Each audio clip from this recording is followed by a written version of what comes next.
Kamusta kayo mga boss? Welcome sa ating channel. Marahil sa puntong ito ay marami na siguro ang nakakita sa larawan na ito ni Nikola Jokic noong kabataan niya. At malamang sa malamang mga boss ay napaisip ka kung paano nga ba ang isang matabang bata na ito ay naging superstar sa pinakamalaking liga ng basketball sa buong mundo. Walang iba nga kundi ang NBA. At bakit nga ba siya ang pinili ng Denver Nuggets? At ayan ang pinakamagandang katanungan mga boss na ating sasagutin sa video natin na ito. Bago nga ang lahat mga boss ay nais ko munang humiling sa inyo ng isang like, comment at subscribe para maging updated ka sa mga kwentong basketball gaya nito. So ito na nga mga boss, si Nikola Jokic ay pinanganak sa isang pamilyang sadlak sa kahirapan. Lumaki siya sa isang maliit na apartment sa Serbia kasama ang kanyang mga magulang, lolo at lola at dalawang nakakatandang kapatid na lalaki. Nagsimula ang hilig niya sa basketball mga boss nang magkaroon sila ng isang basketball hoops sa kanilang bahay na ginawa pa ng kanyang tatay para sa kanilang magkakapatid. Dahil siya ang pinakabata at pinakamaliit sa kanilang magkakapatid ay kinakailangan pang lumuhod ng kanyang mga kuya habang sila ay naglalaro ng basketball para maging kapantay nila si Nikola. Bandang 1998 mga boss, 3 years old pa lang noon si Nikola Jokic ay sumiklab ang isang civil war sa kanilang lugar na tumagal nga ng ilang taon mga boss. At naikwento pa ni Jokic sa isang interview na walang araw na lumipas na hindi siya nakarinig ng mga pagsabog ng bomba at mga sirena ng ambulansya. Natapos ang gera na ito mga boss noong siya ay 7 years old na. Well dahil dito ay nagkaroon ulit siya ng pagkakataon na may pagpatuloy ang paglalaro niya ng basketball hanggang siya ay mag high school. Pero mayroon nga lang isang malaking problema mga boss dahil si Jokic ay medyo may kabigatan nga ang pangangatawan. Nahihirapan siyang gawin ng mga training na ipinagagawa sa kanya at napasabi pa nga siya noon na hindi raw niya talaga gusto ang mga physical activity na kahit isang push-up ay hindi niya kayang magawa. Pero hindi rin ito naging hadlang mga boss para maituloy niya ang paglalaro ng basketball hanggang high school dahil si Jokic ay likas na matangkad at mataas din ang kanyang IQ sa loob ng court. At sapat yan ng mga katangian ni Jokic mga boss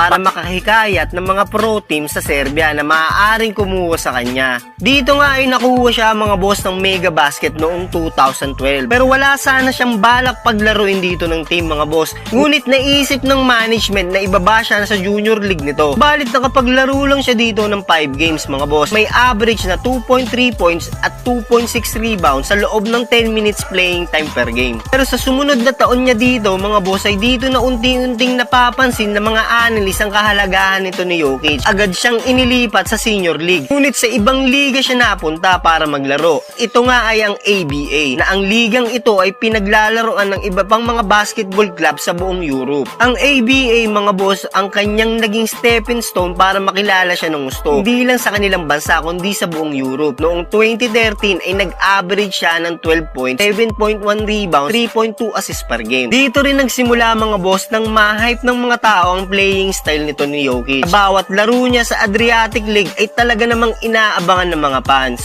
Medyo mabilis nga ang pangyayari sa karir ni Jokic dito mga boss dahil in a few years lang nagawa niya mag-improve ng ganun. Na sa unang taon niya ay nasa youth league pa lang siya. The next year ay nakaangat agad siya maging pro. At sa sumunod ulit na taon ay naging best player na agad siya ng liga ng mga panahon na ito. Pero may isang bagay pa na nakikita ang mga NBA scout mga boss kay Jokic kung bakit nila nasabi na hindi ito makakasabay sa modern basketball lalo na sa NBA dahil nga medyo mabagal nga itong gumalaw at kulang sa athleticism. Pero nabago ang pananaw na ito ng mga scout mga boss tapos sumali si Jokic sa 2014 Nike Hoop Summit dahil dito sa unang pagkakataon ay napanood nila ng live at personal kung gaano nga ba kataas ang IQ ni Jokic sa basketball. Kalaban niya dito mga boss ang mga pinakamagagaling na manlalaro sa buong mundo na gusto ring makapasok at makapaglaro sa NBA gaya nila Miles Turner, Kelly Oubre Jr. at Justice Winslow na kilalang mga halimaw sa basketball ng mga taon na ito. Pero ang lahat ng yan mga boss ay kinain lang at pinahiya ni Jokic sa kanilang game. At gumawa lang naman si Jokic dito ng 20 points at 9 rebounds. Well sa kabila ng kanyang lack of athleticism ay utak naman ang ginagamit ni Jokic dito mga boss para siya mag-stand out every game. At idagdag mo pa dyan ang kanyang mga outside shooting na talagang di nagmimintis kahit pa beyond the arc. bagay na nakapagpa-elip sa kanya ang mga NBA scout na nanonood dito. Nasabi pa ng isang reporter ng Bleachers.com na si Jokic ay magiging isang stretch big man na medyo umuuso na noon sa NBA. Dahil ng mga panahon na ito, mga boss, ay nawawala na talaga ang mga big man na may lumang playing of style. At medyo effortless nga lang daw kay Jokic ang maka-score kapag ito ay nasa ilalim ng hoops. Dahil hindi nga daw ito tumatalo ng mataas at ginagamitan lang niya ng footwork sa base boot na bitaw sa bola para makapag-layup. Na hanggang ngayon nga ay nakikita pa rin natin, mga boss, na ginagawa pa rin ni Jokic ngayong siya ay nasa NBA na. Well, napili nga si Jokic, mga boss, ng Denver Nuggets bilang pang 41st overall pick ng 2014 NBA draft. At eto nga ang nakakatawang pangyayari dito, mga boss, dahil natutulog si Jokic sa kanilang bahay nung oras na na-draft siya sa NBA. At ginising lang siya ng kanyang kuya na may dalang isang bote ng champagne para i-celebrate ito. After niyang madrap, mga bossing, ay mas pinili niya nga muna maglaro pa ng isang taon sa kanyang team sa ABA para tapusin ang kanyang natitirang kontrata dito. At siya pa nga ang napiling MVP ng taon na ito sa kanilang liga at naghawak ng record ng youngest MVP ng liga na may average na 15 points, 9 rebounds at 4.2